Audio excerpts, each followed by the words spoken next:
থরে থরে সাজানো বিভিন্ন আকারের রং বেরঙের ফুল। কলম্বিয়ার আন্তেরিও প্রদেশের রাজধানী মেডেলিন এভাবেই সেজেছিল ঐতিহ্যবাহী দ্য ফেরিয়া দে লা ফ্লোরেস ফুল উৎসবে। প্রতি বছরের মতো এবারও আয়োজন উপভোগ করতে নানা বয়সী মানুষের সমাগম ছিল চোখে পড়ার মতো। এটি আমাদের সাংস্কৃতিক ঐতিহ্যের অংশ।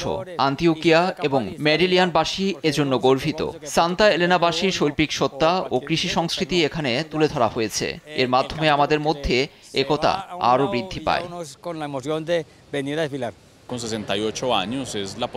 ফুল থেকে শুরু করে উৎসব শেষ হওয়া পর্যন্ত আমাদের মধ্যে অন্যরকম অনুভূতি কাজ করে। পুরো আয়োজনে নিজেদের সুস্থভাবে অংশ নেওয়া নিয়ে আমাদের চেষ্টা ও চিন্তার কমতি থাকে না। তবে উৎসব শুরুর সাথে সাথেই আমাদের এসব মিশ্র অনুভূতি দূর হয়ে যায়।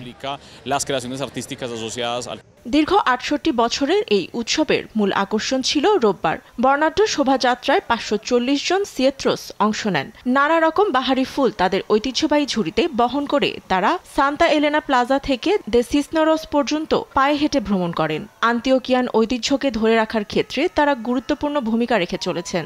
এ সময় উপস্থিত সকলে তাদের উৎফুল্লভাবে স্বাগত জানান। ধর্ম, রাজনীতি, সামাজিক, পরিবেশ ও শিক্ষণীয় বিষয়গুলোকে কেন্দ্র করে এবারের উৎসবটি সাজানো হয়েছিল। নিউজ ডেস্ক, দেশ টিভি।